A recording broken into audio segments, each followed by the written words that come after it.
What if I were to suggest that you play a key role in the awakening world?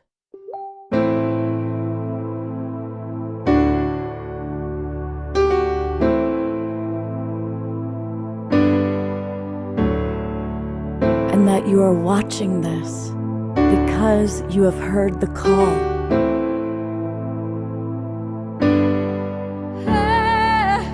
We can start right now by opening our hearts and minds.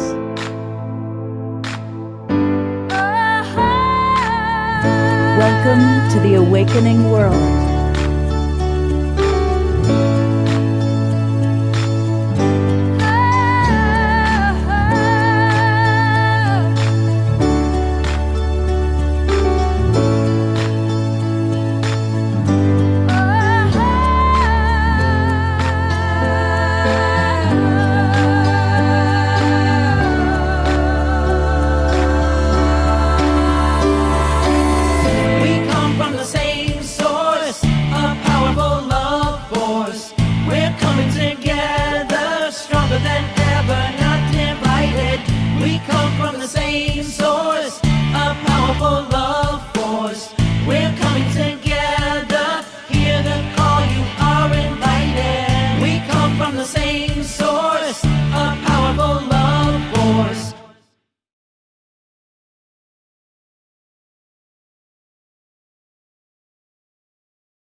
Hey, good evening, everybody. I am Love Coach Scott Katamas. I'm your host. Welcome to the Awakening World.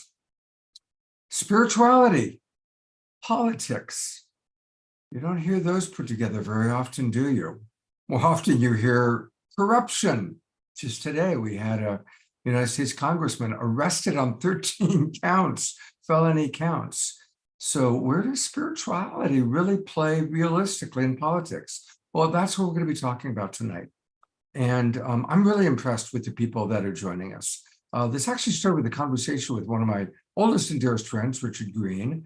And you're going to learn all about Richard and our other guests. We also have Christopher Life with us. And you know him as Steve Bierman. You may also know him as Swami Bhyanananda. So all of these gentlemen are going to be sharing their wisdom on the topic. Now, I have to say that I got some attitude from people saying, hey, all white men on this show. And Omashar was quick to point out, now, most of the time our shows are all women, or mostly women.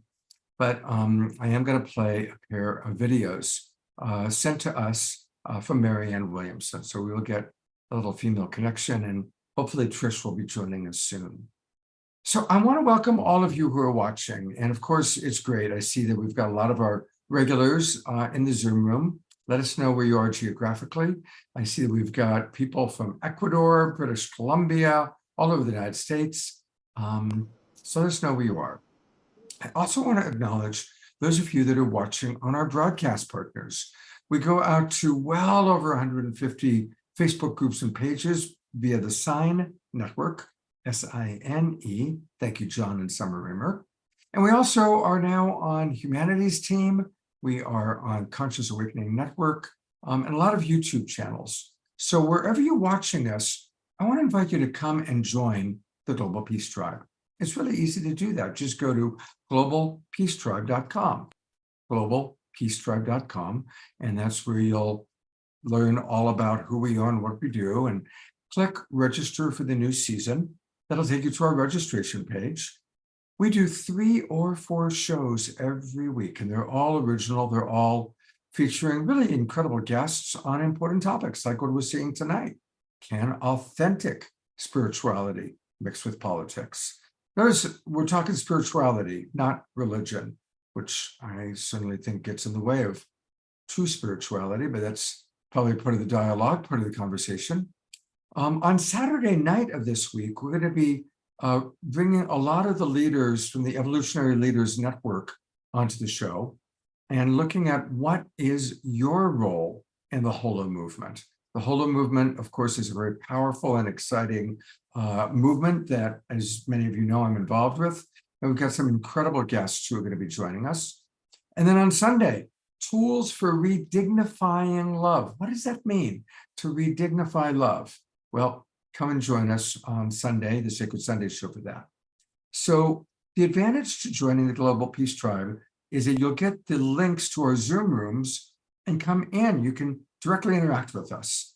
You'll get the links to our Zoom rooms all the way through the end of June. So that's quite a few shows between now and then.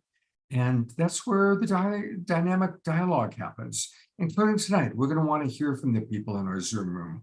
What are your thoughts about this topic? Your thoughts, your comments, and your questions. So come join the Global Peace Tribe. All right. Of course, when you think of spirituality and politics, most of us do think of Marianne Williamson. And it's been wonderful having Marianne on the show multiple times. I'm talking to her people, and we are going to do an entire show just with Marianne sometime in June. It might not be on one of our regular shows. It might be a special event where she's going to lay out her whole platform. So we're looking forward to that. But I thought, to get us off to a good start, I'm going to play a video of a prayer that Marianne did. And she did this when we were doing Saturday Night Alive with the Global Peace Tribe. We knew that the election of 2020 was going to be contentious. We didn't know who was going to win. And so we set up a special show. The election was on November 3rd. And on Saturday night, November 7th, we had our show. And we arranged for Marianne to be one of our keynote speakers, with the theme being all about unifying. And it was a very powerful moment for Marianne because, as fate would have it, our show went on at 6 o'clock Pacific time. And at 5 o'clock was when Biden and Kamala Harris gave their final, yes, we accept this is really happening, because there was a lot of contention there for a few days. And so there's Marianne, who's been on the same stage with these people, traveled with them during the early primaries, watching their great, glorious moment. And then had to come right in, and she was with us. And she did this opening prayer. Actually, I think it was a closing prayer. And she and I dialogued quite a bit. And afterwards, she and I spoke on the phone, and she talked about how important it was to be with us, because she felt like she was with her tribe. And it was an emotional day for her. So I think you'll see her vulnerability in this video. It's really quite beautiful. So here is Marianne. And as she leads us in this prayer, let's all drop in to the beautiful consciousness of what she's suggesting. And where are you, Marianne? Here we go.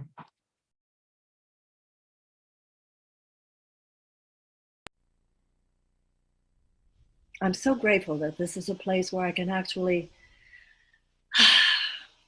ask that you join with me. That's what we're doing here together, because we know that the most creative place is not just in the mind, but in the heart. And that has already been said here tonight as well.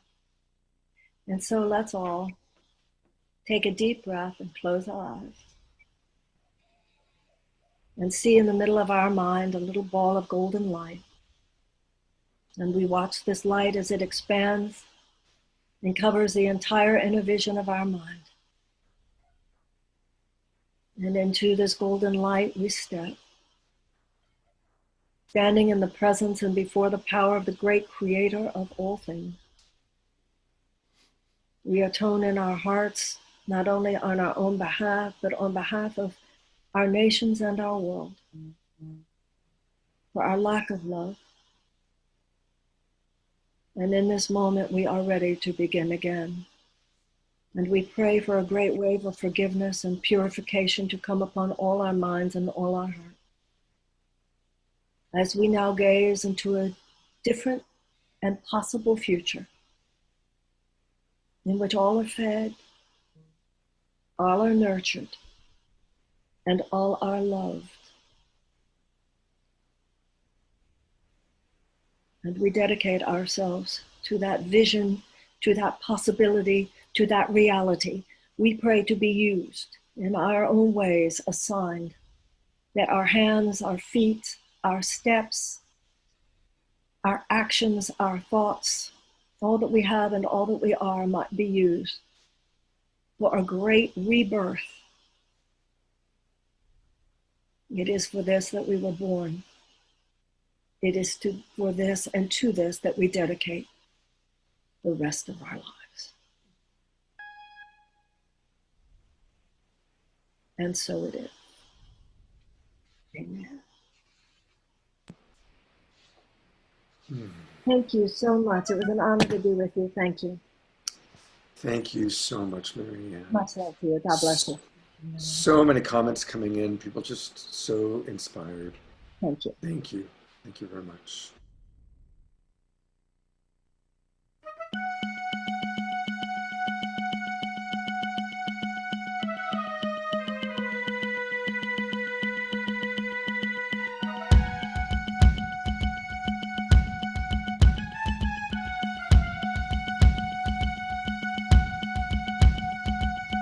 In the event of a terminal day, I would turn to you. I would say, please help me. Help me see through this illusion. The tears would fall, my knees would bend. I lift my hands up to the heavens. Help me. Help me out of this illusion.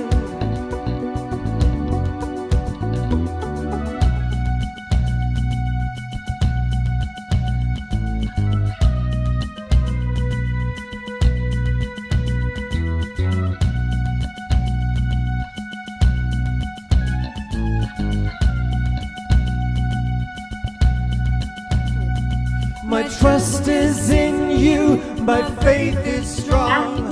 I hear the call, it won't be long with the sunrise, the light of a brand new day. I hear you say, give me total surrender. I'm coming your way.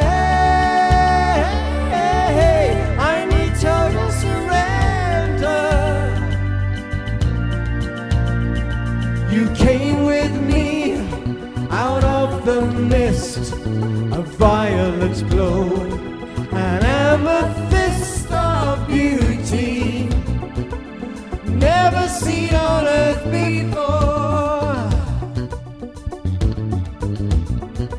I'll come with you into the light, my starry eyes are burning bright. I trust you, and now I know the reason why. I hear you say, give me total surrender. I'm coming your way. I need total surrender. There's no compromise. With total surrender. So come dry your eyes, have me total surrender. Whoa.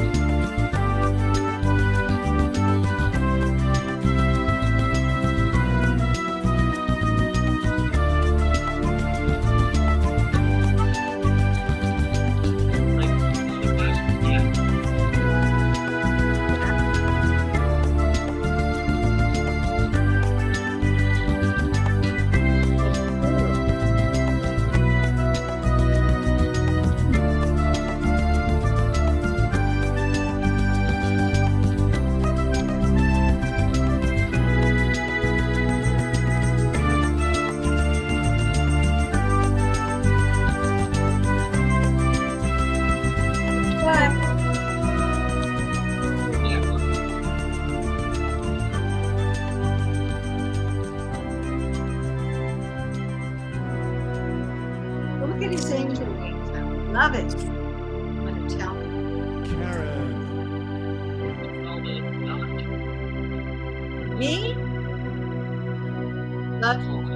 Sandy. Yeah.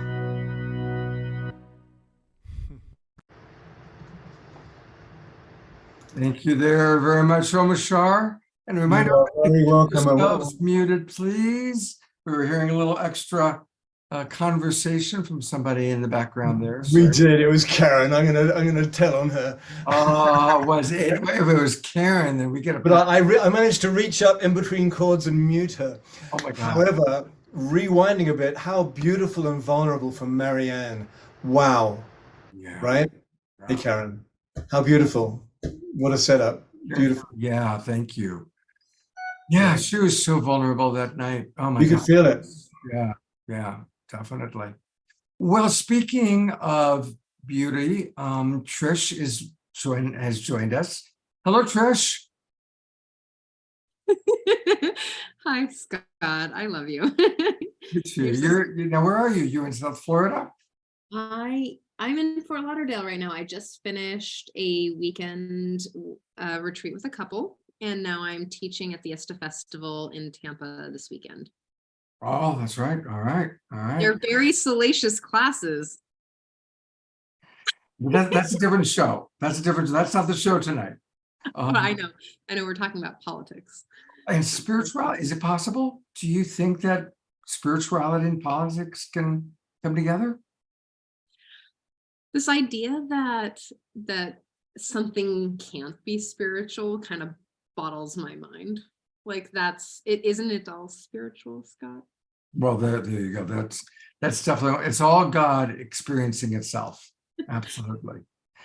But there's also, again, what I want to bring in is this idea that judgment or duality or taking sides is some aspect of spiritual. Like the way that we can show up in love and to bring spirit, and we'll say God or Jah or the universe in, is to really look at our judgments. And something that I've learned from you is to see the wants, needs, and desires that are underneath that, because that's really what people are wanting. You know, when I talk to some people who are really invested in a very particular side, mostly in the South, or even maybe my parental units, who are invested in Republican politics, I'm not listening to exactly what they're saying, but what it is that they want. Mm-hmm. What are they desiring? What's the curiosity under there? What are the needs that they're wanting to be met? And that is what I'm really listening for. Beautiful. Thank you. I agree. You know, underneath everything, of course, including our judgments, are our needs and our values. All right. Well, I am going to get right to our guests because we've got three amazing gentlemen with us.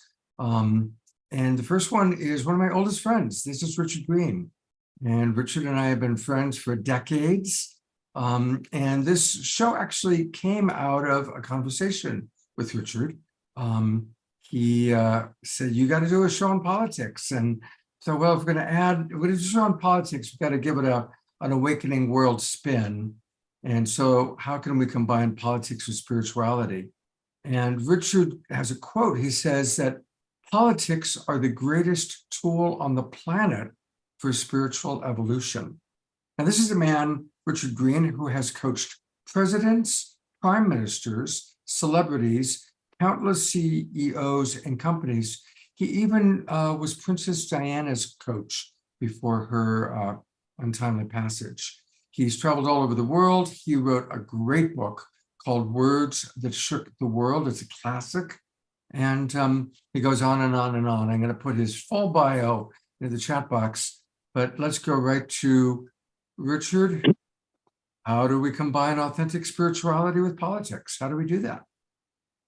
Well, thanks so much for having me on, Scott. And I appreciate and I'm excited by the fact that many people who are in the spiritual world do not like politics. They don't trust politics. They think it's kind of very, very geared into the duality world that they don't believe in, or at least in the same way. And so let me just summarize and say that my understanding of our individual spiritual path is for us to learn that we are God, that we are creators, and we do in fact create our own individual reality. Now, if you step back a little bit and make that more macro rather than micro, the exact same thing, in my opinion, can be said for politics on a larger level, that it is politics which is the vehicle for large groups of people who, in fact, can create a new reality for everyone in the country and potentially everyone in the world. And there is, as I said in my quote, there is no faster, more effective, more clear-cut way to make that transformation than through politics. Let me give you one example, and then I'm so happy to have people push back on this and all of that, because I think you can learn a lot from having intelligent conversation, even if you're 180 degrees apart. So if you picked someone, a politician that you loved, let's say Marianne Williamson, or Cory Booker, or Bernie Sanders, or AOC, and you imagined that there was a majority or a supermajority of those kinds of politicians who have a vision that you share about the environment, about war, about how we treat animals, and ending factory farms, and banning assault weapons, and creating economic opportunities for all people, whatever it is that your vision is, there is a distinct and not that hard to achieve possibility that you can get the magic number of leaders nationally and also statewide, locally, whatever, to do that. So for example, I would imagine that most people in this call believe that it is a woman's sovereign right over her body to be able to decide when or when not to have a child, right? That right was taken away by a Supreme Court. But in the 2022 midterm elections, we were 2 United States senators away from overruling the Supreme Court, reinstating Roe v. Wade, and immediately restoring that, what I believe is a spiritual sovereign right of all people. There is a magic number in America, and that is 270. If you elect 270, if you have 270 electors that are elected in presidential election, you get the president you want.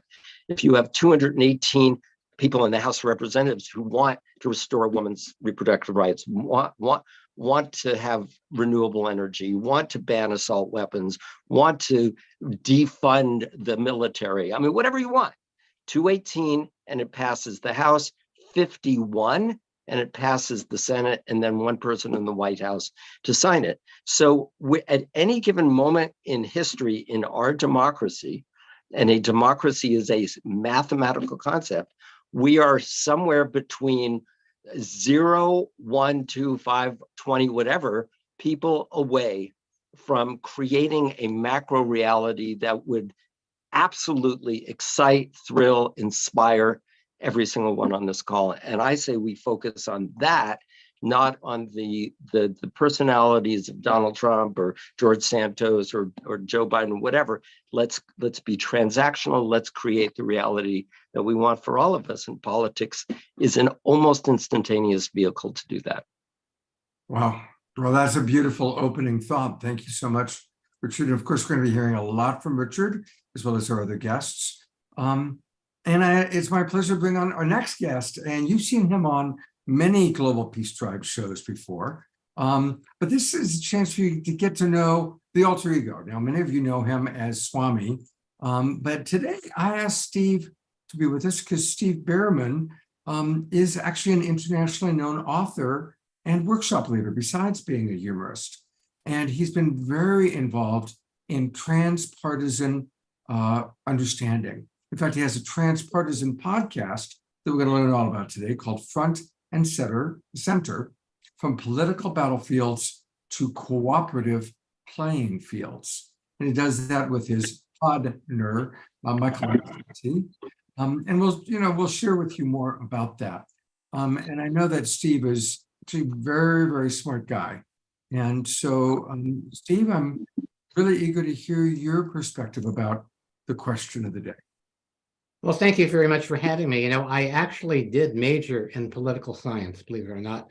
I never got quite far enough in the field to actually dissect a politician, but that was my original field. And I've always been very, very interested in politics. And, through performing as a Swami, etc., I've gotten much more, I think, a bigger perspective, a more meta view. And I think one of the things I keep thinking of Martin Luther King, and what he was calling for was something that seems to be a longing in every human heart. He called it beloved community. And this has been kind of the aspiration, and we all know about the arc of justice. Most people, when we're watching movies, we know who the good guys are, we know who the bad guys are. But the problem at this particular time is that we live in a culture of separation that is intensely working toward that separation. And because we're so immersed in it, we don't see it. So we take that as that's how things are.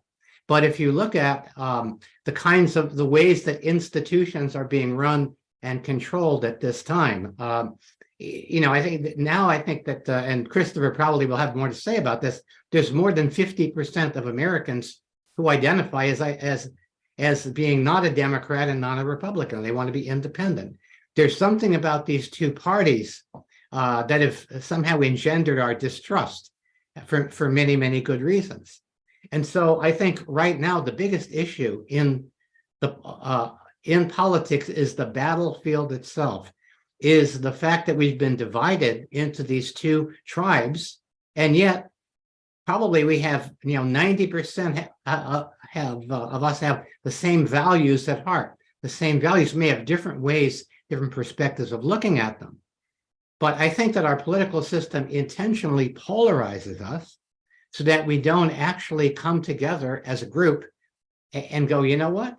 I think we're being hoodwinked by the same bunch of winking hoods.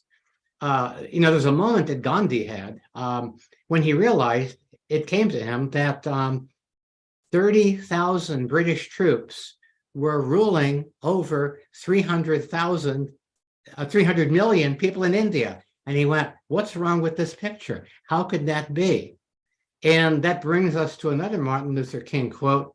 Essentially, he said that when those who want peace are as organized as those who want war, then we won't have to march for peace anymore.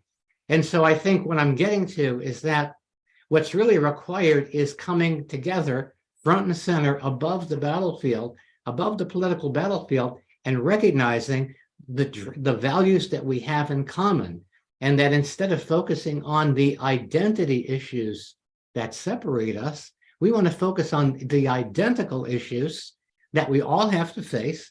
And let's use our political sensibilities, conservative and progressive, these two very valuable perspectives, and use them in a functional way. So that brings us to that sane and sacred center that we've lost.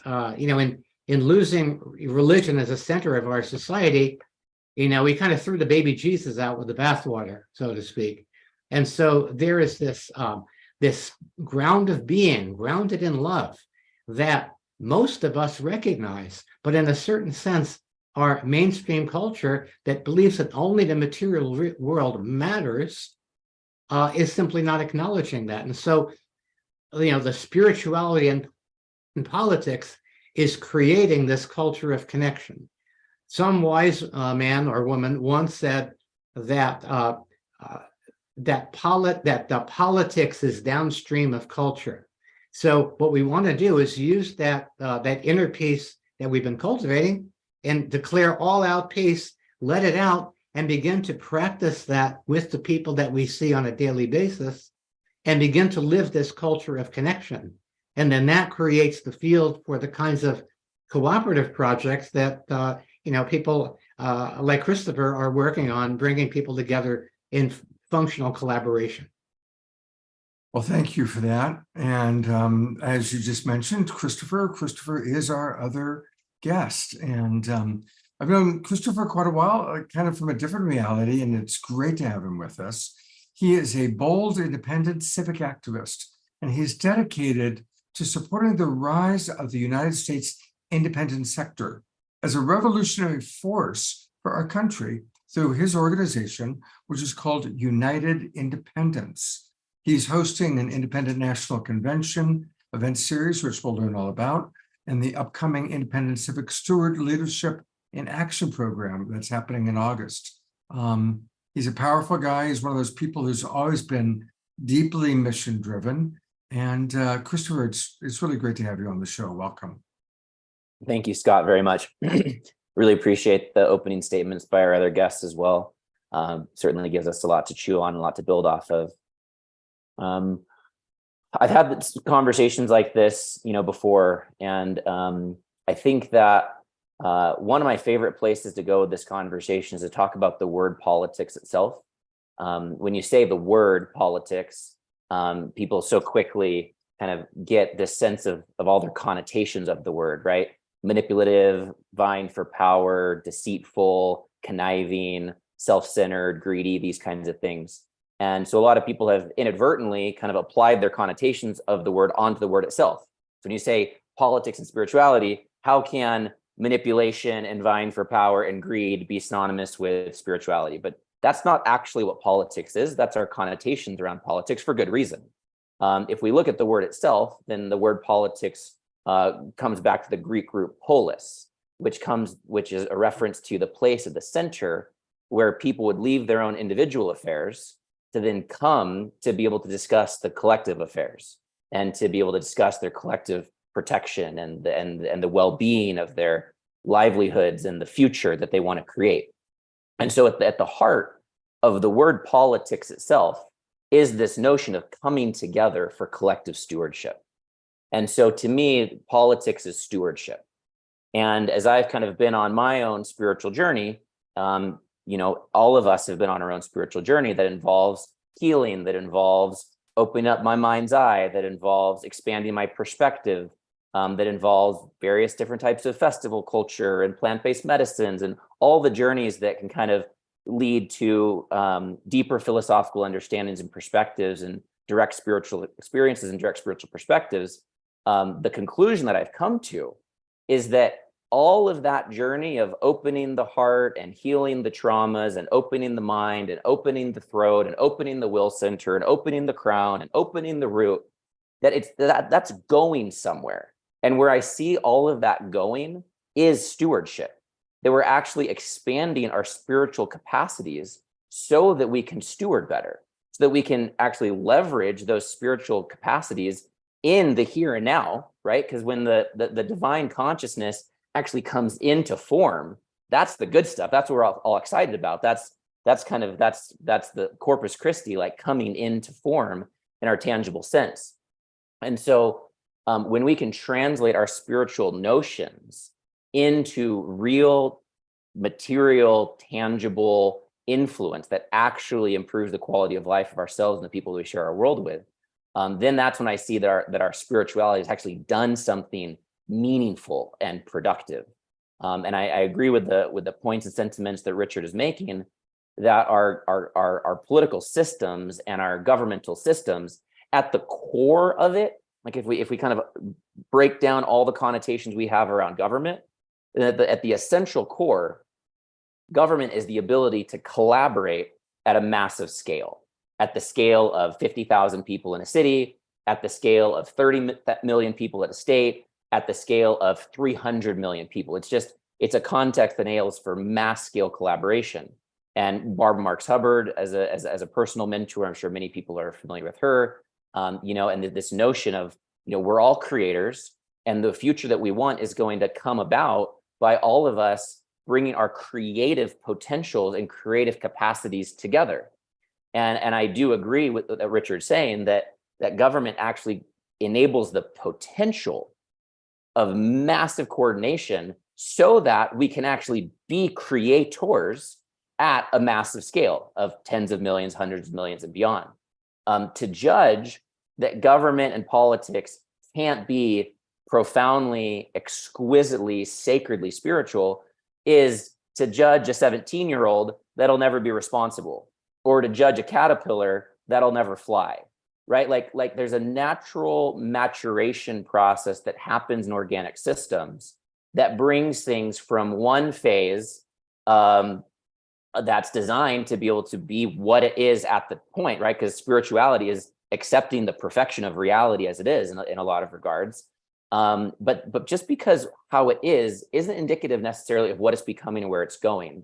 And so that 17-year-old can actually mature up and become a very responsible contributor to the community. And that butterfly can go inside of a cocoon and emerge beautiful. And where before was a destructive consumer is now a beautiful pollinator. And so I see that government is actually hasn't even touched the potential of what it can be. And despite the fact that it is, in fact, in many ways, full of corruption, full of systemic challenges, full of incompetence, full of inadequacies, full of whatever complaint you have about government is completely valid. And despite the fact that it's valid, doesn't mean that we've seen the full potential of what it can be, and that government ultimately can be an administrator of a whole new era of humanity, where the systems and structures of government actually systematically improve quality of life for all as its prime objective. And it's our opportunity as creators. Like, if we really believe that we are divine creators, then let's take that all the way and say we're such powerful creators that we can actually create governance systems that produce something like paradise at a planetary scale. And we're not going to do that if we don't look at mayorship and city council people and county commissioners and governorship and state legislators and national legislators and president as real seats of creative power, and then pursue those seats of power so that we actually have ourselves more power to express our spirituality. I'll close my opening line with this quote that I think is really beautiful to chew on relative to all this topic, because power, this is not my quote yet, power is really the ability to produce a result. And love is the ability to enable other people to make the choices that they want to make in their lives. And so, laying down those definitions as I have them, I'll give you this quote, that those who love must learn to love power as much as those who love power. Because when we can bring together the desire for liberty, which I would say is love, and the ability to achieve the result of producing a civilization that has liberty in it, and we bring those together, then we've married the heart and the mind, we've married the masculine and the feminine, and it's through that sacred union that something fundamentally novel can birth for humanity. Wow. Lots. I'm going to bring Trish on. I'm going to read some comments that have come in. But, right offhand with what you just said, Christopher, I'm remembering that Jimi Hendrix quote, and this is paraphrasing, but something about when the power of love overcomes the love of power, we shall have peace in the world. Something along those lines. All right, here's some comments from our audience. Eleanor Joy writes, I appreciate that the speakers are offering ideas that have great potential. The time is coming. Susan Blomquist writes, this vision furthers Thomas Jefferson's writings, and that was in response to Christopher. Connie and Andrew write, great conversation.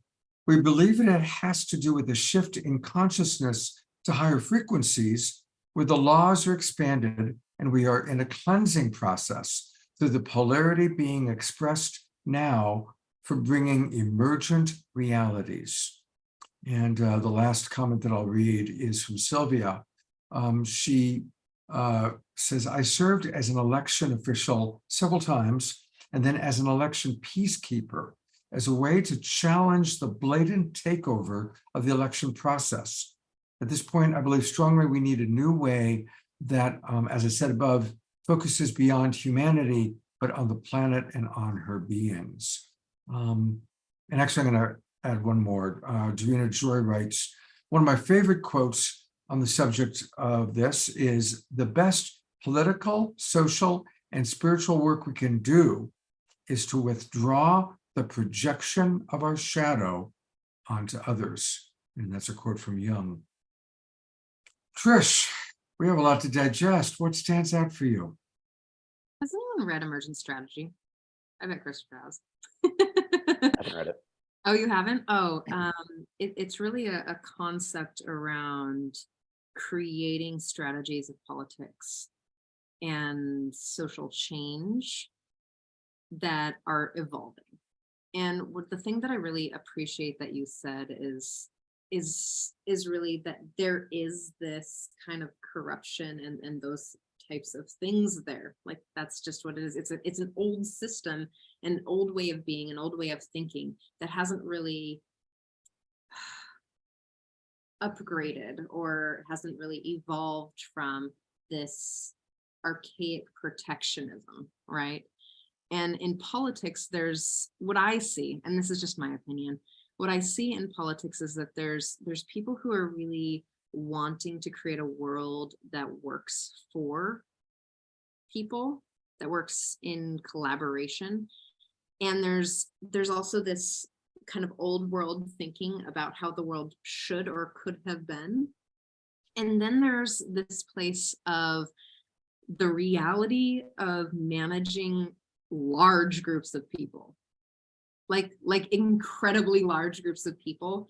And how I understand it is that social norms are what creates aspects of shame. Like, we shame people to create social norms. That's what creates kind of like the system that keeps rolling. Like, that's how some of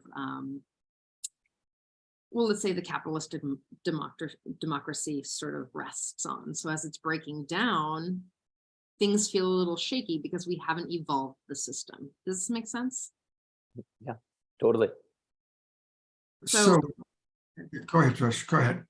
So as I'm learning about emergent strategy, and I wish I was carrying the book right now, but there's a book by a woman who's, I can't remember her name, it's called When to Talk and When to Fight. And it really is about, I mean, it's about conflict resolution in the political structure. It's like when to push the agenda, like personal or like political agenda, and when to listen and collaborate. And I think that the thing that's missing in our political system completely is truly collaboration. The desire to collaborate and create a world that's just and loving and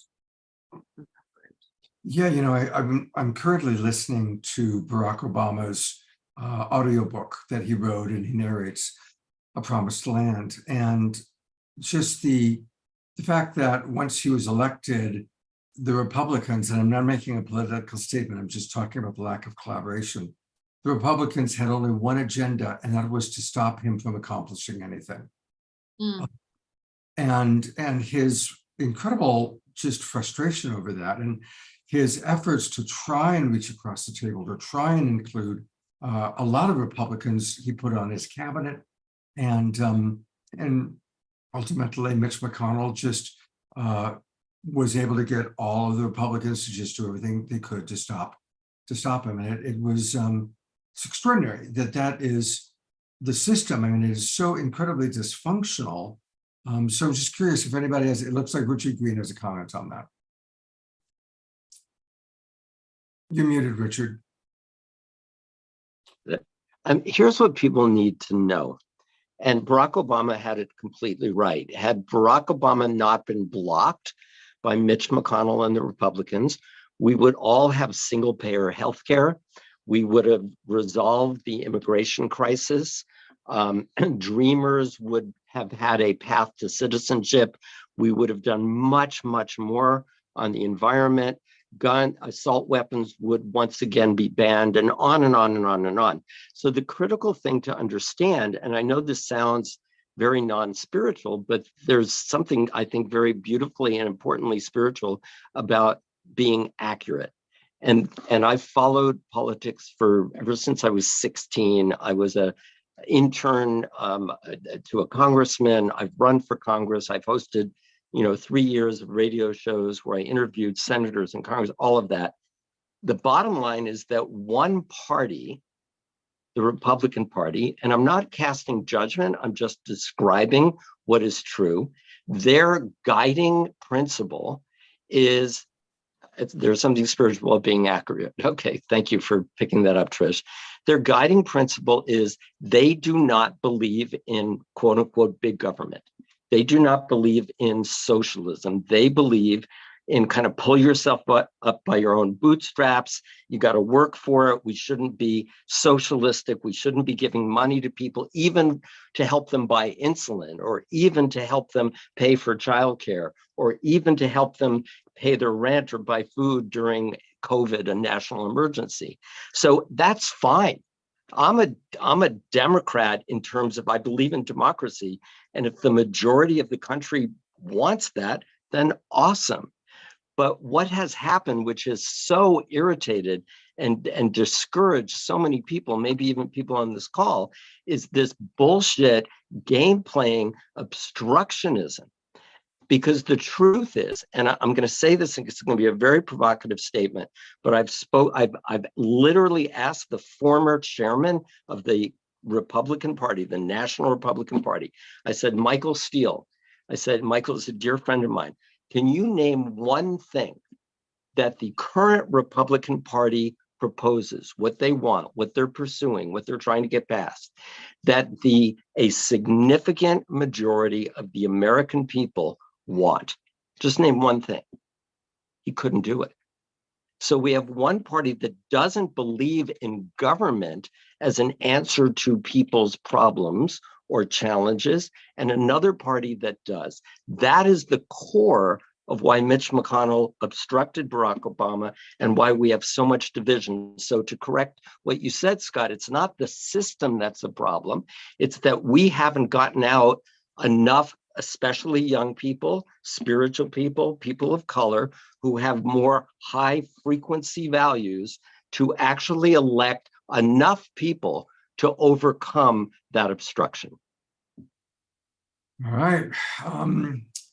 So Christopher, Steve, it looks like Steve has something to say. Yeah, it's really interesting what I'm seeing. I mean, I'm a lifelong progressive, a tie-dye on the wall progressive since I was a college student and so on. All of the arc of the arc of justice, I'm with that. But what I've come to recognize over the past bunch of years is if the Republicans, as you would say, sold their soul to the devil, the Democrats have just rented theirs. So my point is that the entire system, being as corrupt as it is that everybody, until there's an intervention, has to play by the rules of the lowest common denominator. Steve, and so, if I can interact with you on this, let's make this real. Okay. What is it that you deeply, passionately care about as a tied in the, whatever you said, liberal, that was a cute thing, but you are the comedian. What is it you personally care about? What I care about is living in a society where there is individual freedom and collective well-being, where we actually are motivated from the inside out to collaborate, because as you know, when we work together, we actually are able to solve problems. If we take, for example, the abortion issue, the American people and a little wisdom council of a representative sample of the American people could work out the entire issue of the abortion issue to where abortion is legal.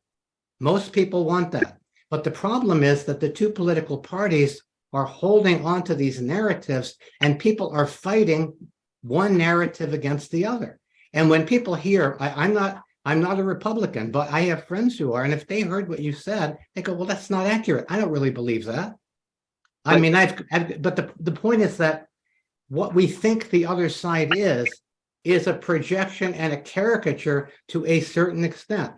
I know all about the Powell Memorandum. I know all about the Southern Strategy. I know all about Newt Gingrich's, war on, what do they call it? War on America. I know all about that. But I'm saying that we have come to the point where we have to stop the arguing between the two sides and wake up and get people together to actually have conversations and solve problems. One side is not going to dominate the other. It's going to go like this until we destroy ourselves. Steve, Scott, please allow me to respond, because this is the crux. Listen, I love your heart. I interviewed you 35 years ago. I think you're a real treasure.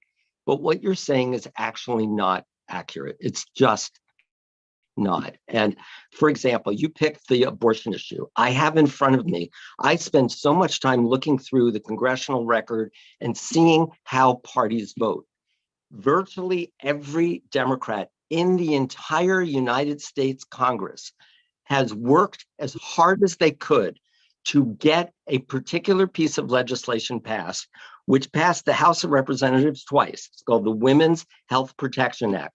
It would overrule the Supreme Court. It would restore Roe v. Wade and abortion rights for all Americans.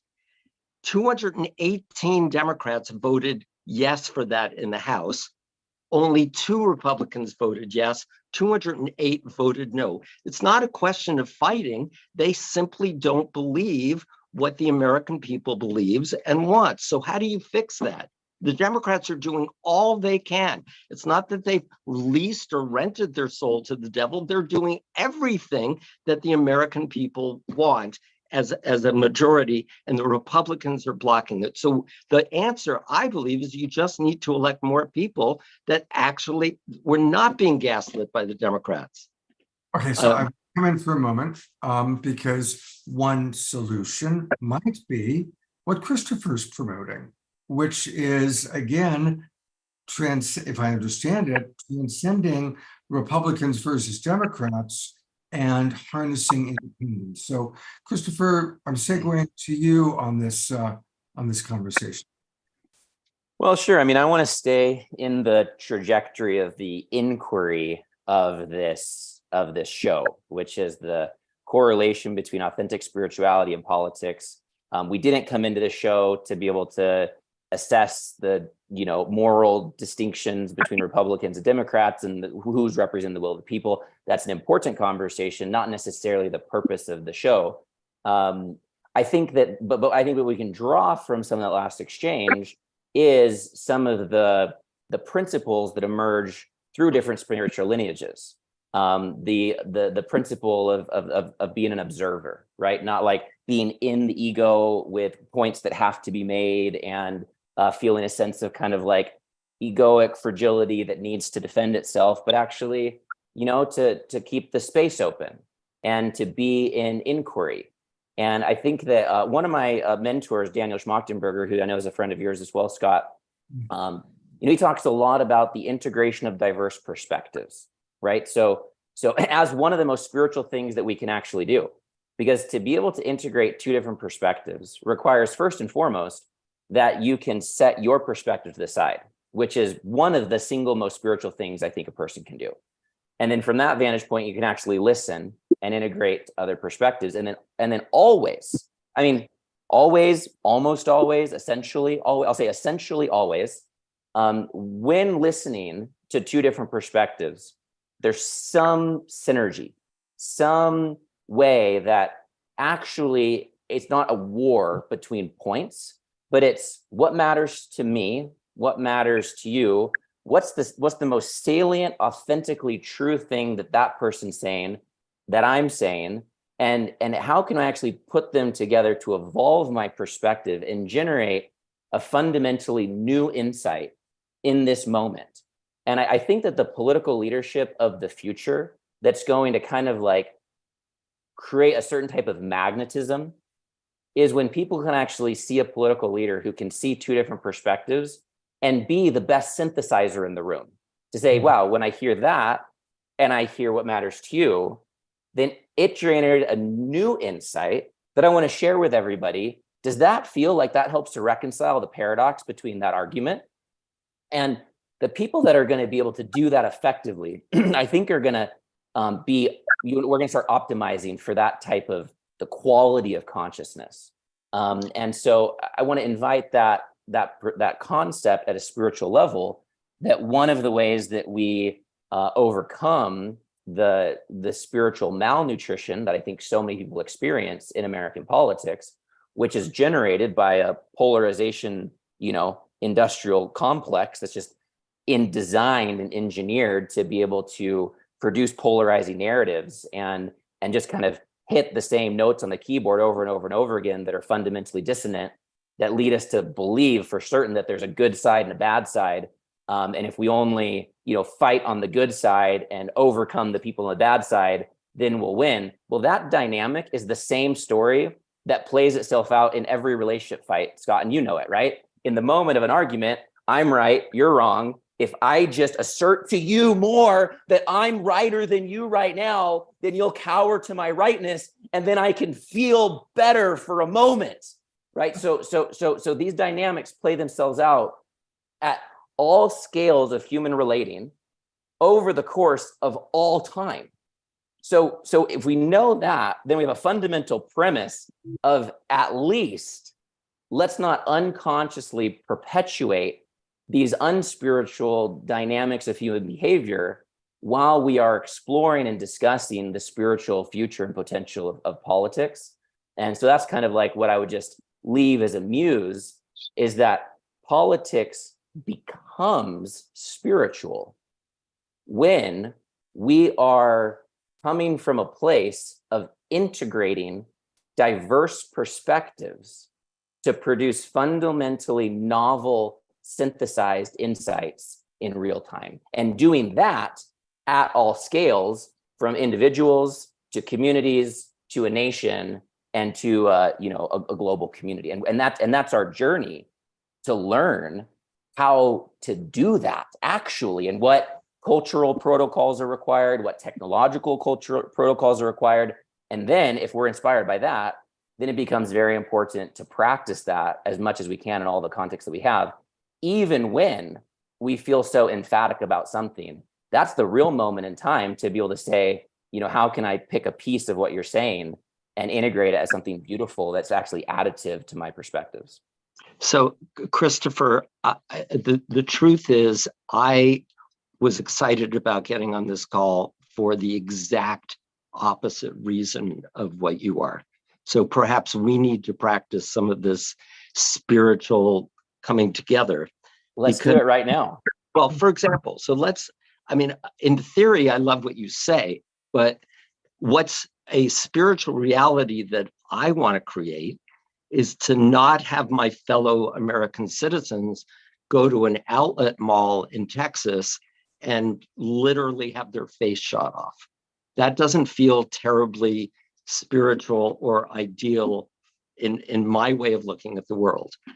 But the truth is, there are people, from my perspective, having been involved in politics, there are certain issues, right? And I love your all win, paradigm and all of that. I'm all about win-win or all win.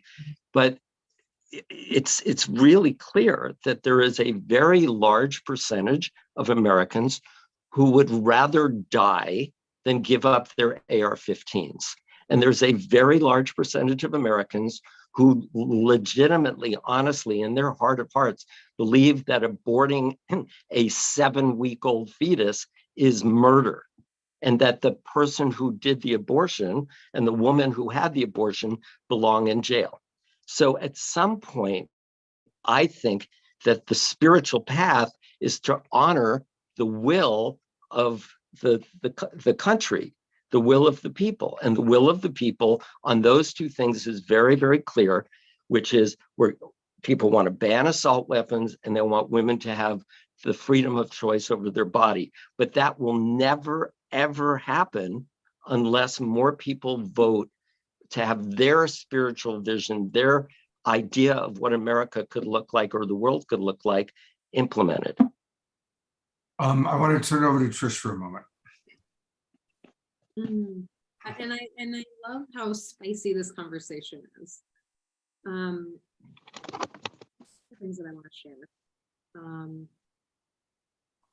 I guess I lean a certain way politically, and my parents lean the opposite way. My parents are very much against well, a lot of things. I'm not going to just share the political views.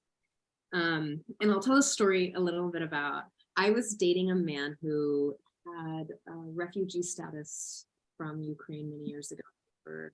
He has struggled to get citizenship. And they were very against kind of immigration and border control and these types of things. And I was like, oh, and what occurred to me, and this is about the time when I started working with Scott. You know, there's a way to talk to people about what they want, and there's a way not to. So I used to approach it like just straight on, like just punch them in the face. And can anyone guess where that got me? Anybody else? Yeah, I thought so. Well, so it occurred to me after working with Scott for some time, and I was like, I actually want to listen to what they want. And my parents are incredibly poor. Like they're very poor. We grew up in incredibly low income in Montana, and they like poor, like low income, middle low income, and we, like, I ate a lot of boxed foods, and we were very scared about rent and all of those things for a long time. So what I've noticed is that when I listen to from compassion and understanding what they want safety. They want the understanding that they have something to lean into. And when I'm listening to the other side, which is the side that I more lean towards, and I was like, oh shit, they want safety too. And I was like, these strategies, the two different strategies to get safety needs met is wild to me. So then I talked to my parents from that place. They want safety. And it's about collaboration rather. And I understand that the age groups, the political structure as it is now, the way that it is done currently is the way it is, because there's a lot of different, we'll say, mindsets that are still controlling the way that things are seen or heard or presented through media. And it occurred to me a couple years ago when I took a fantastic class at a city college. It was a political, was it a political science class? I think it was a political science class, but it was history. It was political history. And I was like, this is crazy. But he was the best teacher, and he had us really reading and debating things about how it looks to change the world with love. He was a fantastic teacher. And it occurred to me that it really is about not negating people's understanding or perspective, but really walking with them, regardless of whether they're on this side or this side. And I mean, hearing the sides and addressing if something is incorrect, but also being like, yeah, I hear what you want and how to go here. So with my family, we have gotten to an understanding that there is a human being at the edge of every decision politics makes. And I'm not saying that they've changed their views, but they have softened incredibly just by me choosing to go to here rather than trying to punch them in the face. Just a thought, just a second. Thank you. You know, it's interesting to note how intense we can get when we're talking about politics, like noticing how a lot of the comments in the chat box were starting to get aggressive or intense. Certainly Richard, you know, has a lot of passion. And so I want to steer it a little bit into, quote, the spiritual direction, and a question for everybody, and I want everybody to have a chance to answer it in equal time. What is the best way, if we see ourselves as a spiritual being and we're wanting to live our life in a conscious way? This show is called The Awakening World. We're wanting to do an awakening.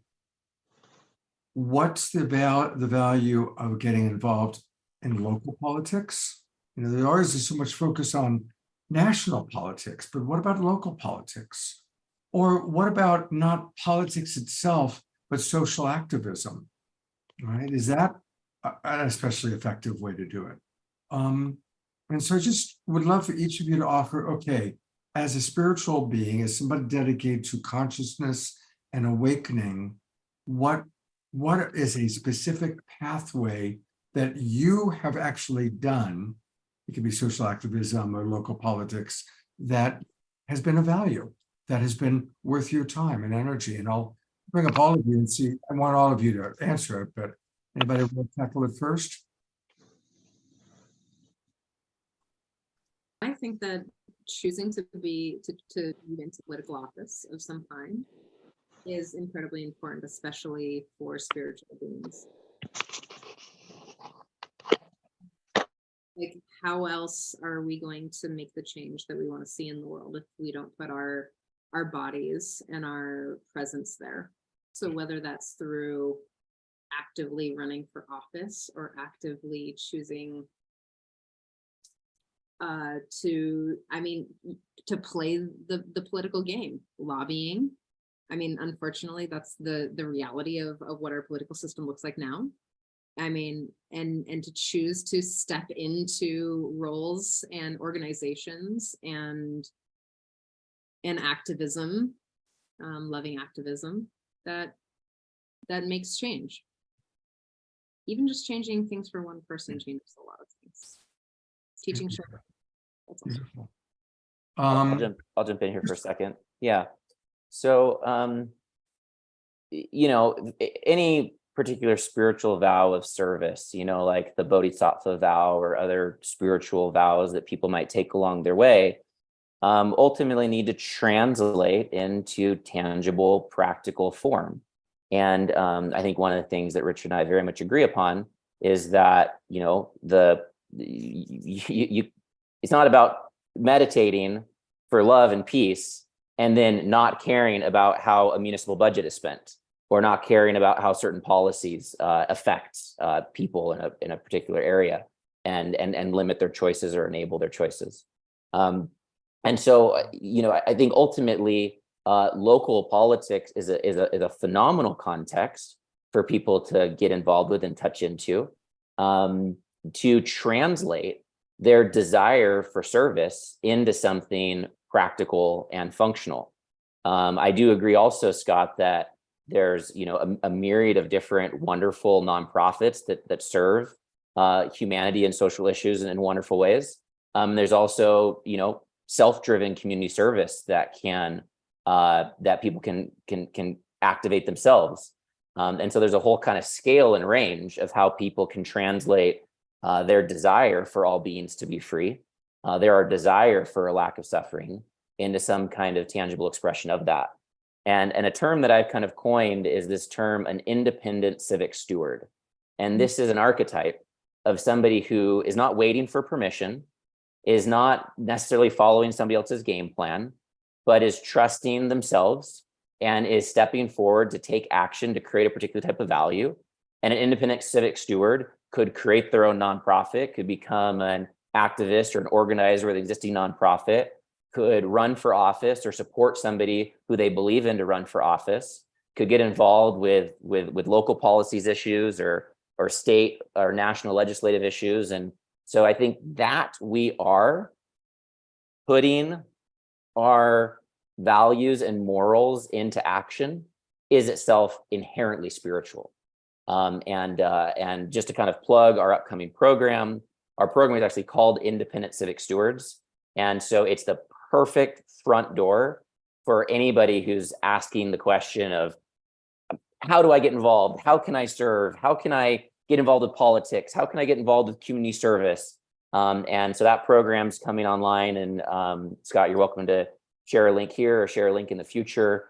But everyone's invited to plug into that. That's going to be a 4-month course that then rolls into an ongoing program.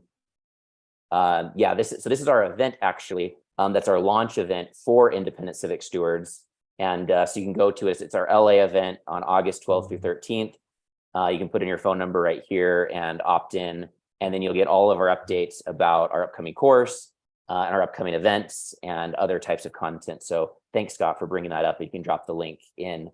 But to kind of circle back around to where the conversation was at, it was kind of a bit heated and passionate with Richard, and then I'll kind of yield the floor, is that it's also important in that process to realize the real human paradox that it is actually okay for somebody to believe that killing a human being at any stage of development is morally wrong. That's an okay thing for people to have a spiritual perspective around.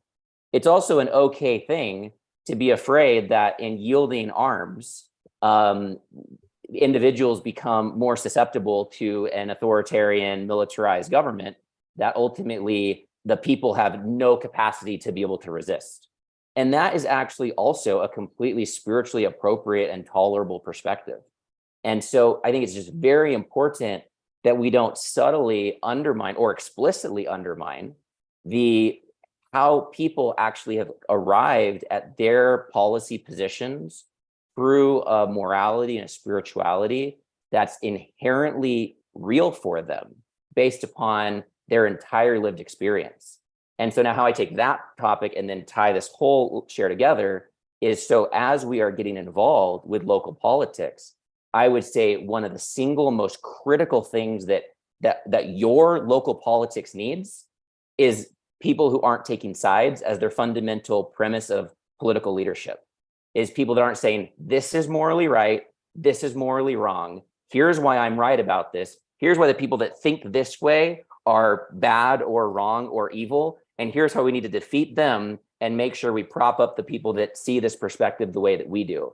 And instead, to be able to be facilitators, to be listeners, as Trisha was talking about, to be able to maintain your position on, if you believe that having, automatic weapons is going to result in more people being shot, and you want to make that reality different, then to Trisha's advice, we're going to achieve that outcome, not by villainizing people who believe in automatic weapons, but by deeper discourse, deeper empathy, deeper discussion, and overcoming the convenience of just being able to get into kind of an argumentative style of political discourse. Thank you. I'm reminded of the great Gandhi quote, which is, nonviolence takes a very long time. And it is challenging. And it is, as I've been listening to the Barack Obama audio, I've gone through another round of, oh my God, this is ridiculous. And so it's a tricky question of course, I'm a love coach. I'm all about discourse and communication and really seeking to understand each other. And of course, we're not going to get anywhere by villainizing and adding to the polarization. And I also can understand the frustration, I have it, that of obstructionist government, as opposed to, like you said earlier, Christopher, synthesizing. Abraham Lincoln, generally regarded as the greatest president, when he was elected, he filled his cabinet with all of his enemies. And Obama, when he became president, filled his cabinet with as many different points of view as possible, recognizing that he was young, didn't have as much knowledge, and he took Christopher's approach. He saw himself as a synthesizer. That was how he chose to lead as president, was to get as many opinions as possible, synthesize, and then make decisions, hard decisions. All right, Richard, and let's just try and keep it though to the spiritual aspect of it all possible, Richard. And you're muted. Yeah, Scott, that's offensive to me, because I don't believe that what I'm saying is not spiritual. And I want to address what Christopher said because it's very relevant. I am not suggesting that we vilify anybody or any point of view. Personally, I really am upset by abortion, right? But I've had to weigh that feeling of being emotionally upset by the process of abortion with honoring women's rights to take care of their body. I am not vilifying someone who has a strong personal belief that having 10 AR-15s in their garage makes them safe, because it probably makes them feel safe. And so for them, that's very real. I think that it's so rare to hear someone talk about things the way I talk about it, that I don't think people are putting it in the proper context, including you, Scott, with all due respect, and you know how much I love you. All I'm arguing for is that, yes, let's move towards a win-win-win, all-win scenario where we sit down and we talk like Trish was saying, to her family, and let's help them understand that they can be equally safe and feeling secure without a gun, or equally whatever. I mean, I think open communication is awesome. But as Scott was saying, and as Gandhi said, this could take a really, really, really long time. And it's exacerbated today by the fact that we now don't share the same facts. When Scott, you and I were young, there'd be Walter Cronkite and others on 3 or 4 channels. And now we have so many unique and different silos of propaganda. It's almost impossible to bring people together. And I think that's going to get worse. So my bottom line is I love the will of the people, that patriotic sense of democracy, that the majority of the people, the will of the people, not one tyrant, not a little clique or cabal because they can afford it, but the entirety of the will of the people should be able to decide what vision, what spiritual, emotional vision they want for the country and the world. And the only way to do that, as far as I know, is to elect people who share that vision and make sure that they have a majority to overcome the obstruction. One last thing, and then I'll shut up. I see a lot of comments in the spiritual community. Oh, you're for choice, but you're not for choice when it comes to my mandate. You Democrats are full of shit and you don't trust individual autonomy. And there are a lot of people who've been very disenchanted by that. But I want to share with you that what the Democrats did, and I'm not saying it's right or wrong, with respect to COVID and the quote unquote mandates, is they have followed what the vast majority of Americans, perhaps misinformed, but the vast majority of Americans wanted. That's why they took the position that they did. And they are the party of the majority. And that's what I want us to do, is to have everybody collectively come together and let's move in the direction that the majority wants, and then move towards a win-win-win way of creating politics so that everybody feels like they are getting what they want. But that we're not there right now, and we have existential problems that can only be handled in the way I'm suggesting, as far as I can tell. And I love Christopher's vision. Christopher, I join you in that vision, and let's work on expediting that as fast as we can. Beautiful. And I was not implying that you weren't spiritual. I just wanted to make sure that we were keeping it on the theme of the show. And I love your passion. And you're right. Let's not give up on our political system. Let's vote, and let's get other people to vote. And I agree with you on that. We haven't heard from Steve for a little bit. And Steve, you don't have to do this, but Christy Michaels wrote, I would love for Steve to share about the childhood that informed his Tea Party friend who he wrote a book with. So you don't have to respond to that. But that's a long conversation that I think it's a spiritual conversation, but it's too long to put here. I think what I wanted to say most is that it's the battlefield itself that's the problem.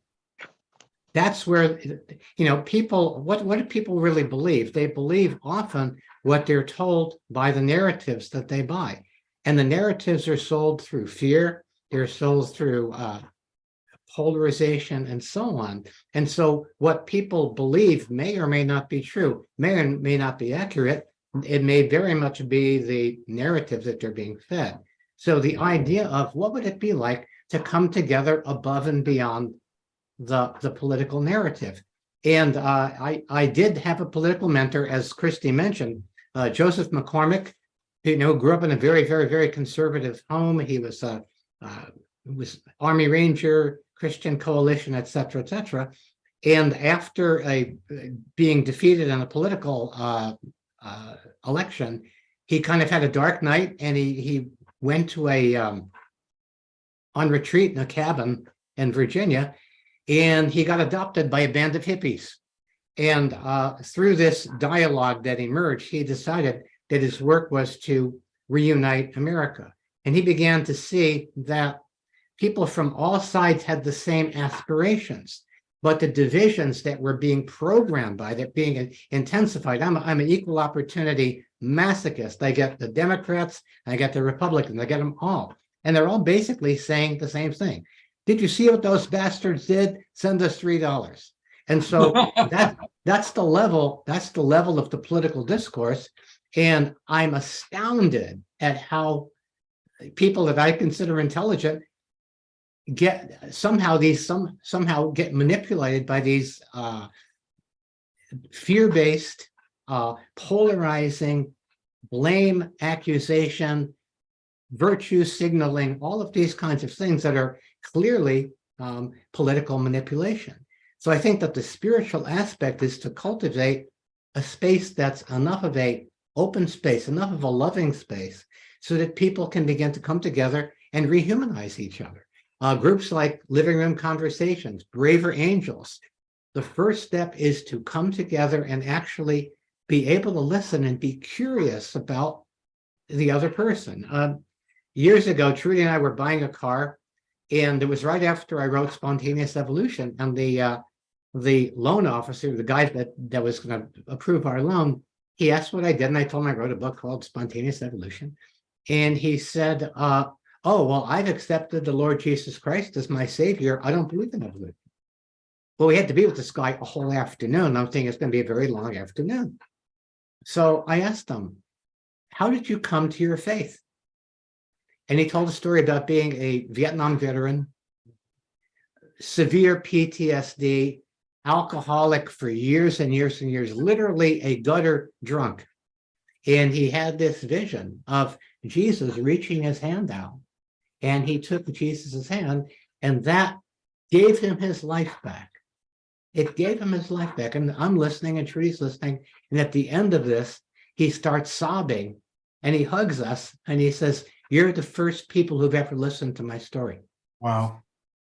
So that's part of, regardless of what we believe on the field of beliefs, and Swami would say what people believe is unbelievable. Whatever we believe on the field of beliefs, there's the field of the heart. And when Trudy and I have an argument, this is our ritual. One of us will say, it's time to get off the battlefield. And the other will say, but I wasn't done being right yet. And that kind of busts the human trance of what this is about. And when we relax into that, I mean, I understand fervent feelings. There are people on the other side, what Richard's on, who believe just as fervently and have as much evidence based on their spiritual perspective. But when you get these people together who are being nourished by a spiritual perspective, and you bring them together in collaboration. A colleague that I'm working with right now, Richard Flyer, put together a symbiotic network in Reno, Nevada, that essentially brought people together out of their silos to create a buy local network. Instead of fighting the big box stores, they simply created something that was more appealing. They had a local food network that transformed Reno's economy and agriculture outside of Reno. It's all based on Sarvodaya, which is an experiment that's been going on in Sri Lanka for about over 60 years, a network of village economies where Dr. Ariadne, who's a young teacher in late 1950s, began working with the poorest of the poor, the untouchables of Sri Lanka, and he brought them together to create agency. And as Christopher mentioned, people who are not, let's say, with the government or with a corporation or with a nonprofit. Ariadne was working on his own. He gave himself the agency to start this thing that now has tens of thousands of villages. And when there was the food crisis in Sri Lanka, last year, it was this network of village economies where their slogan is, "We build the road and the road builds us."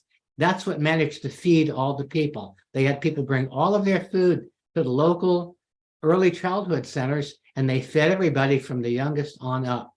Without government, and I agree, I think government has great potential. But before we use that potential, we actually have to change the rules of the game. Rather than focusing on this side or that side, what are the rules of the game that we're all involved with? What is it that really gives people agency so that their vote counts and that their vote is counted and that they're not gerrymandered out of their district? Most congressional races are already decided because they're so polarized. So government is paralyzed more by the partisanship than it is by by one party or another. So to get to the fundamental point, what happened in Reno, Nevada, which is what happened in Sri Lanka, is that by working together and cooperating, that was the extended spiritual practice in the real world that allowed that inner to become the outer. And they did it without an organization in Reno. They did it without a nonprofit. They did it without necessarily the government or any board of directors. It was simply bringing together networks of trust in these local networks, and then having people connect the good in the community. And I think that might be a vector toward spiritual activity in communities, is that people who really have these good intentions and want to be stewards and public servants, gathering together in these little clusters, little pods, saying, what is it? What are the liminal issues in this community? What does this community really need? What's going to bring people together? What is going to be something that we build that benefits each and all? And that's something that creates agency rather than being imposed from the top down. We can start doing it now. We don't have to wait. And those are the kinds of things that ultimately can influence policy. One last thing about Reno, just really quick. When they created their local food group in Reno, their buy local and their local farming group, there was a bunch of land outside of Reno that was going to be repurposed for development. After a year of this program of people supporting local farms, that all became farmland. And all of the lobbyists who are trying to turn that into development, they couldn't go anywhere because the public was so overwhelmingly in support of turning this into agricultural land, right? And it had to do with the activism, in that case, outside the political system, that somebody decided to do. Thank you, Steve, for sharing that. Thank you very much. And one of the things that I wanted just to let people know about, I put it in the chat box. Steve has a beautiful YouTube channel called From Political Battlefields to Cooperative Playing Fields. And there's a video interview with Marianne, with Christopher, and with several other people that are really worth listening to. So I want to really strongly encourage people to check out that YouTube channel. Again, I'm putting it in the chat box for everybody. We're going to do one last round with our friends here, and also one last chance for them to express themselves. And I want to actually lead off with, go back to Marianne Williamson for a moment. And this is kind of, when you hear what she has to say, this was her thoughts about creating a living world. So I'm hoping that maybe Christopher, Steve, Richard, in your closing thought, you may address spirituality, politics can contribute to our awakening world. And once again, we'll go to our friend Marianne Williamson to hear what she has to say about that as kind of a way to get us going. Of course, Here we go.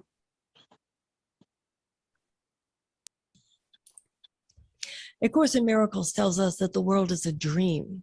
And in our dream state, we have fallen into a nightmare. A lot of us think, well, if only we could awaken. But the Course in Miracles says you can't go from the nightmare to awakening. You have to go from the bad dream to the happy dream. The happy dream is the awakening world. We're in the process of awakening. The bad dream becomes a happy dream. A planet that is infused with so many warlike situations, people killing each other, atrocities, becomes a world in which war is merely a memory. A planet in which there is so much unnecessary suffering becomes a world in which there is no unnecessary suffering. A world in which 12,000 children die every day of starvation becomes a world in which all are fed, in which all have enough because we have used so wisely and compassionately the resources of this planet. A world in which laughter and love and song and forgiveness and dancing and merriment is the dominant human experience. Once we get there, once we're a happy dream, then we will awaken and we'll be beyond form altogether. Thank you so much, Marianne, for your incredible contribution to Thank helping you. us truly become an awakening world. Thank you. It's wonderful working with you. Trish, I'm bringing you up as my co-host. Any response to what Marianne just said or closing thoughts you'd like to share? One of the things that I love Marianne's courage. You know, I heard a lot about how, I mean, we all heard the critiques on Marianne's platform and all of that. But I also just really want to appreciate her courage to step into politics with such a big heart. And we talked a lot about that, Scott, during this time. And that's the sweetness about her. I've never met her, but that's the sweetness about her and what you've shared. And I think it's incredibly courageous to actually choose to put your body in the line of fire for what you believe. Yeah, and she took a beating. You know, I mean, here she was expressing what most of us were like, go Marianne, and the media, especially Fox, you know, tried to paint her out as just a hippie nut. And she put all of her time, all of her money into the last election, and God bless her, she's doing it again. And certainly we'll do another show dedicated to Marianne and supporting her. All right. For me, just one like delightful fantasy that's just dropping into my brain. I'm like, oh my God, what if all the like tantrikas and hippie, beautiful spiritualists just got into office, and what kind of like delightfully pleasurable world we'd be. Yes, I would like the fantasy that I'm playing into my head right now. Trish, you'll get my vote. You can. Okay. Well, I'm not doing it. I don't think. I mean, there's other things that I'm doing politically, and organizations that I'm stepping into. But I think that they would eat me alive for some certain things that I like. Well, you know how much I love and appreciate what you are doing in your social activism work. All right, we're going to go to my good friend Richard Green, who is a very spiritual guy. I just want to publicly state that. Richard, what are your closing thoughts? And you said that because it didn't seem like that. No, I said that because you had taken offense when you misunderstood what I was saying. So, by the way, I think Trish just fucking nailed it. She nailed it. Imagine a political system where Marianne Williamson is like the most conservative person. Right. The entirety of the House of Representatives, the Senate, the White House, governor mansions are filled with tantrikas, experts, shamans in plant medicine, who have spent years meditating and experiencing a spiritual reality, and then having them be the ones to create the awakening world through the political system, heaven on earth through the political system. And it was funny that you played Marianne Williamson's thing, because my comment was going to be very similar. So here's how I want to leave it. The truth is, we are super, super, super close to having all the things that for me would be moving us closer to heaven on earth and an awakening world. One is we are really close to electing enough people to completely throw away our reliance on fossil fuels and have a beautiful, self-sustaining, renewable energy structure for the entire globe. There actually already is I'm a vegetarian, almost a vegan for 39 years. My friend Cory Booker, Senator Cory Booker, and Senator Elizabeth Warren have sponsored a bill that would phase out all large-scale factory farms. Talk about ending cruelty. That's my spiritual vision. I don't want there to be any factory farms. We can do that. We can restore women's reproductive rights. We can ban weapons of war. We can enhance background checks so that only people who deserve or can be mentally stable enough to have a gun, have a gun. We can pass the Equal Rights Amendment into the Constitution, which would give absolute equality to all women. We can pass even more laws that would support gay marriage and trans rights. We can restore voting rights for all Americans. And we can even change our political system to ban gerrymandering so that never happens again, and to actually end the Electoral College and install one person, one vote, so everyone feels that they have individual agency to create the kind of spiritual reality that they would like in this country and in this world. We're so close, but it can only happen if people actually register to vote and don't stay home because of what the Democrats did to Bernie, or because the Democrats wanted mandates, or because Joe Biden's old, or this person's not perfect. Pick your issue, get involved, get the people who support your issue and your vision elected for mayor, for city council, governor, and everywhere else. And we can, in an incredibly short time, up-level our entire spiritual political system. Thank you. Hey, I actually do want for you to tell us a little bit about your book, because you do have a book, E equals MC squared and the New Definition of God. And there's probably a whole other show, but tell us a little bit about the book. And I've got, oh, there it is. Okay, I've got it up on. Well, hold on here. So I got the blur thing. By the way, a little Marianne Williamson story. I begged Marianne, I begged her when she was running to make her campaign about Jesus Christ and to have her be the person who was advocating for the values and the policies of this quote unquote Christian nation and the true meaning of what Jesus's words were. She rejected it, unfortunately. It would have really helped her. So one of the ways that we have a lot of disharmony is through our understanding of what God is. And it occurred to me that Albert Einstein's formula E equals MC squared was the most mathematically, scientifically accurate way to describe God that there ever has been. So I wrote a children's book, E equals MC squared and the New Definition of God. And I want to replace the word God with another 3-letter word, awe, A-W-E.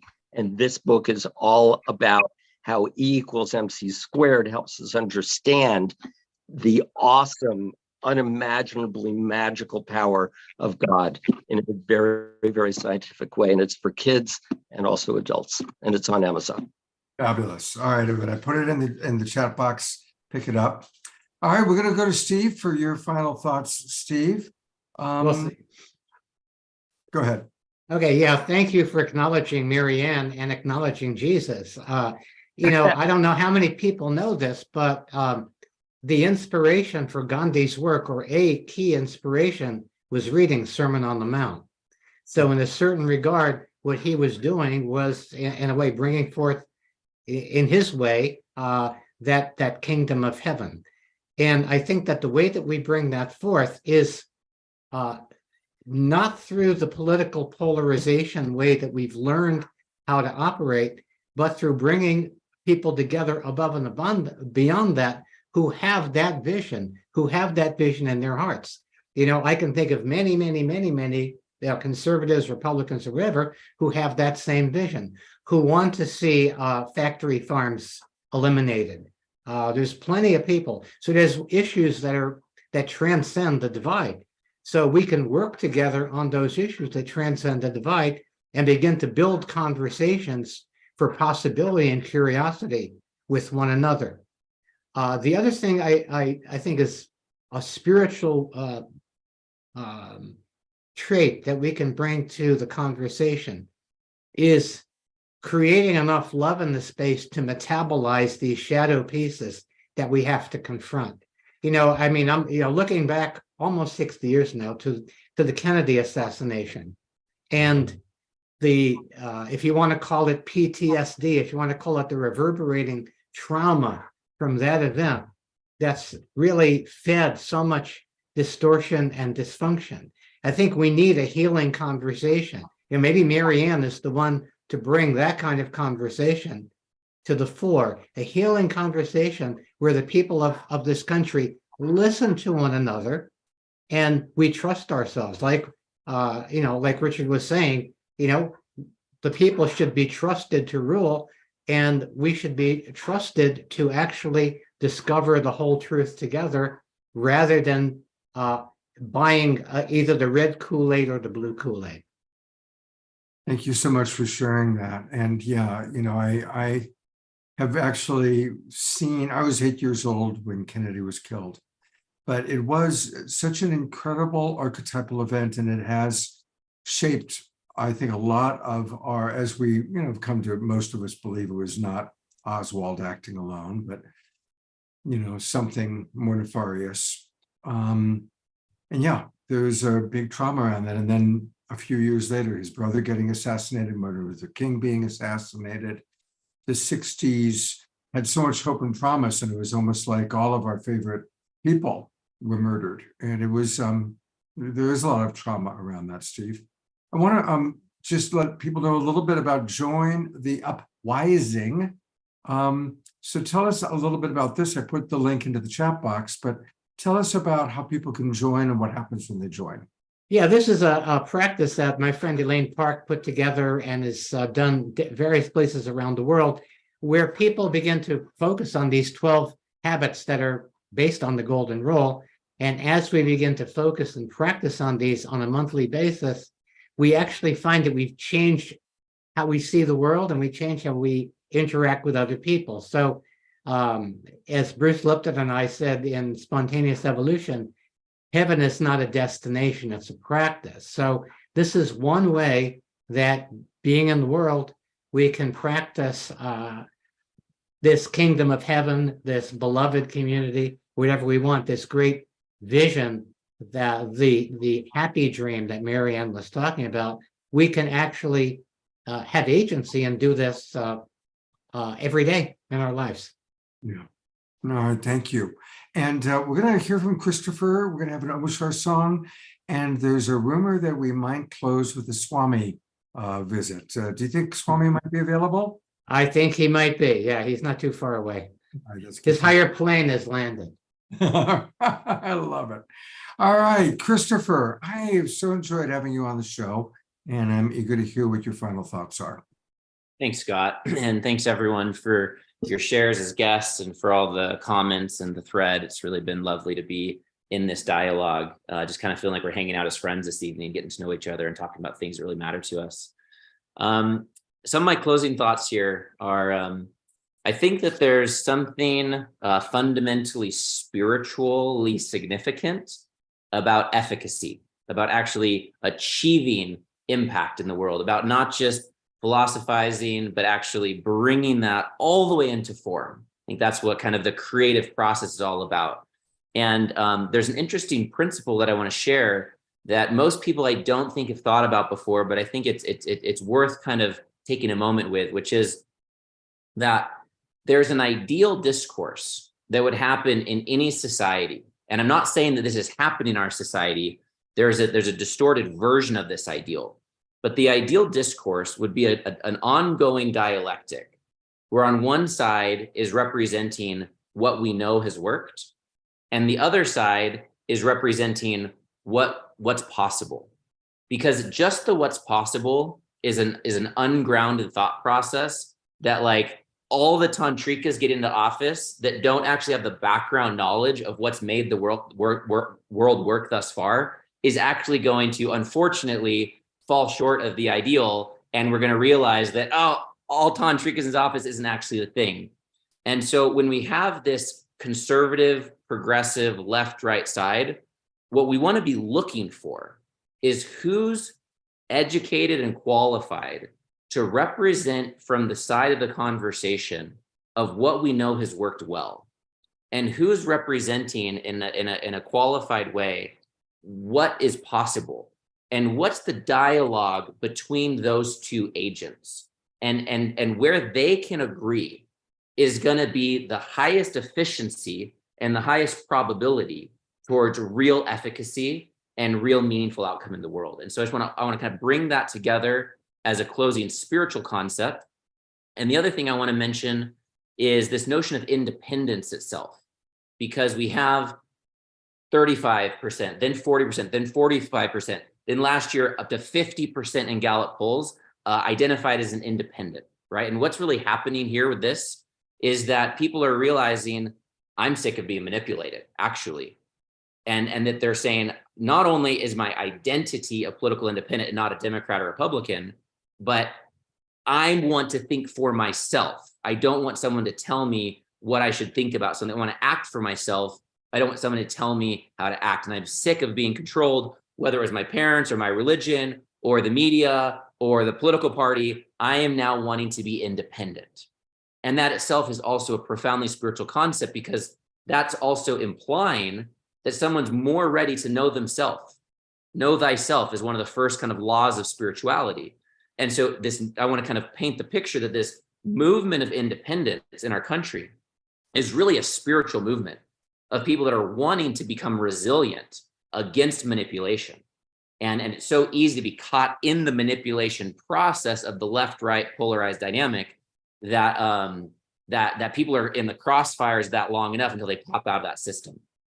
And that's interestingly corresponds to us as a country declaring independence from what? From the controlling systems that have controlled our country, which is, in my opinion, not the Republican or the Democratic Party, but I believe that what controls the country is really the play between the Democrat and Republican parties, and that those that are declaring independence, 50% of Americans, to use Richard's reference to where's the majority of the country going, and how can we kind of align with that? The majority of the country is saying we don't want to be a part of either of the two main parties. That is the will of the majority right now. And so there's a whole kind of spiritual dimension to this political movement, and we use the phoenix as an icon for that. That independents are like the phoenix that are rising above the collapsing systems, whether it's the socioeconomic political systems or the systems of thought of right versus wrong thinking.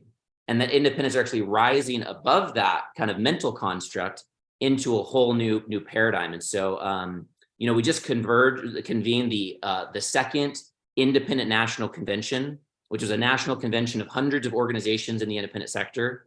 And we're very passionate about continuing to strengthen the political independent movement and make sure that the system has the kind of cultural integrity and the technological capacities and the resources and the organizing systems, so the independent sector itself on the go forward can actually outperform our existing two-party system, and through that vehicle of political independence actually set the trajectory and lead the political future of this country. And I remind everybody that, I really encourage, if you want to hear more about what Christopher's doing, go and put your phone number in there and learn about what he's doing with his United Independence. I think it's a really fascinating direction. I hope that it succeeds. And Richard is giving me the finger. No, I was not giving you the finger. I just had a little tiny thing. I wanted to ask you, Christopher, if we might collaborate on testing what you just said, because as I said before we even started this, I have a very, very, very different view about our two-party system. And I would love for us to do a little focus group, and you can pick the people that you want, and let's have a conversation and see what we can make out of that. Are you open to that? Just send me an email with more details what you're asking about, and we'll go from there. Great. Beautiful. All right, guys. Well, I appreciate you both very much. And I also appreciate who's been patiently waiting, our beloved brother Omashar. And I think after all this dynamic conversation, it's going to be very helpful to digest with some wonderful Omashar music. Yeah. No patiently waiting here. What a great conversation. Spoken from true hearts, and I really appreciate that. And so let's just take a few deep breaths together. And let's mute ourselves, people, please.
One I am has always been here,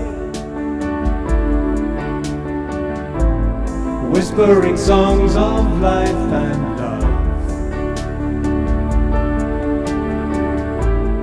Come with knowing our day draws nearer. Come with joy and endless love.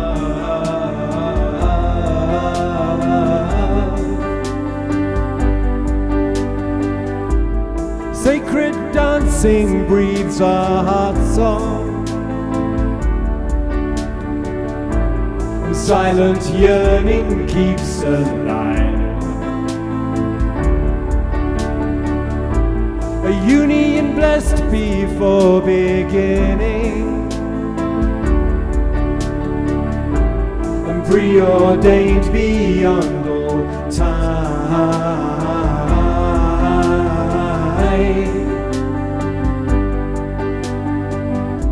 Each step I take is one step closer to you, a joyous stride into the new. Each breath I breathe takes me inside your heart. Now I remember how to feel, and I remember how to fly.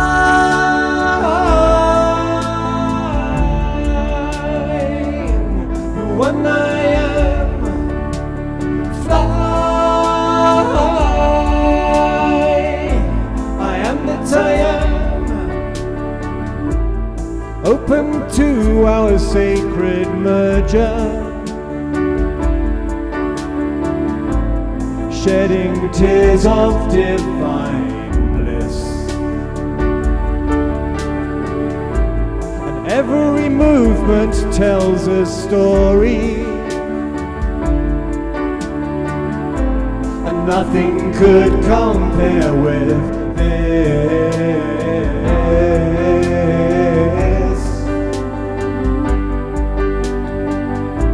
And here in fullest understanding, I'm breathing light through every word. Our lives become so undemanding, and finally seen, finally heard.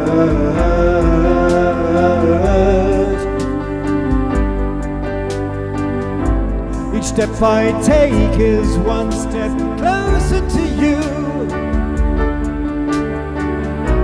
A joyous stride into the new. Each breath I breathe takes me inside your heart. Now I remember how to feel. I remember how to fly.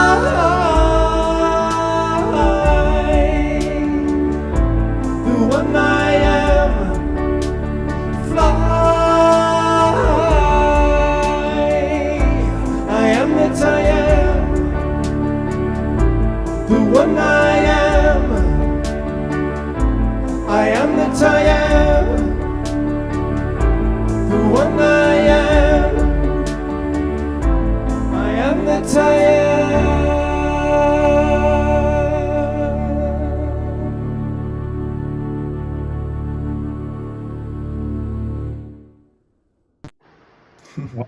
Let's all twinkle our wonderful Omashar. And much Twinkle, appreciated. twinkle, little star. Thank you. Yay. Bring Trish up for a minute here for us to kind of conclude. So any thoughts that either of you want to offer before we bring on Swami? What to offer? There's already been so much. I know there's been so much. I feel true hope through the way that we've been able to talk tonight, and the angles that it's come from, and the way we've all been listening. And I've had to stretch my angular listening to embrace it all. I feel bigger and greater and more grounded and more hopeful. So thank you so much, Richard and Christopher and Steve and Scott and Chris, of course. So yeah, right there. All right, well, to wrap it up, he just came in from the higher plane. Is Swami Bhyanananda. Well, hello. You know, it has been said that crisis precipitates evolution, and looking at the current burgeoning crises we have, the chances of precipitation are about 100%. When it comes to politics, we have a new word. We have a situation. A situation. We have a deeply divided body politic. Half the people believe the system is broken. The other half believe it is fixed.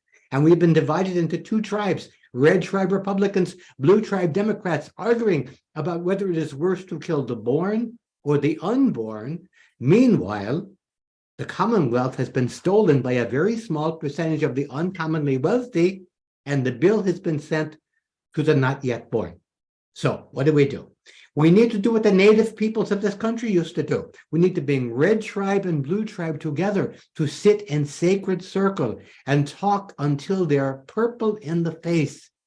Because only by facing our situation as one purple people will the peeps outnumber the perps. We need to create a system based on identical issues instead of the identity issues. We need to recognize that each of us is all one with the same universal oneness, and yet each of us is totally unique, just like everybody else. We need a system that has unity, but not uniformity. Okay, Swami Bhyanananda, namaste, and namasko. Goodbye. Thank you very much, Swami. That was beautiful. A couple of last announcements. For any of you in the San Francisco Bay Area, come join me tomorrow night. I'm going to be teaching a class on how to manage our emotions and triggers. And since Trish is in Florida, teaching along with me will be Lori Grace. We'll be doing it in Corte Madera. It's right off the 101 freeway. So anyone in Northern California, come join us. I know Roger is coming to join. I'm excited about that. So that's happening. And then on Saturday night, our show is going to be beautiful. It's all about the Holy Movement. We want to hear from you, what your role is going to be, and you're going to hear from a lot of our favorite people. Antoinette, Trish's dear friend and soul sister, is going to be with us.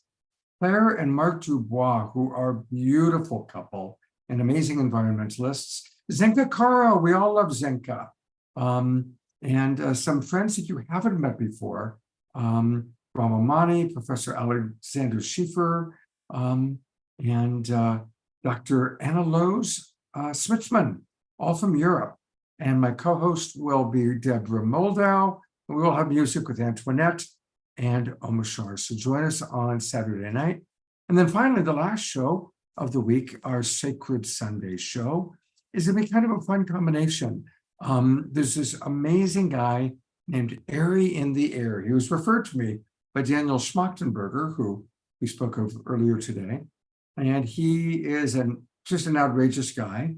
And Sri Ram has created some videos for us, just for us, for this particular show. It's all about what does it mean to redignify love in order to create ascension. Those are lofty terms. To understand what we're talking about, you got to come on Sunday. So there you have it, everybody. I recognize that there are a lot of comments in the chat box today, and normally I read more of them, but we had so many amazing presenters, I wanted to give them the field. But I really appreciate all the comments that came in. And I will put the chat box, I'll say the chat box, and I'll make sure that I send it out to all of you, along with the replays of this particular show. So thank you. Have a beautiful few days, and we'll look forward to seeing you on Saturday night. And let's go to gallery view one last time, where you may all twinkle each other and say goodnight. Take care, everybody. And thank you for all the people dancing. I love everybody moving and grooving to the music. Thank you for that.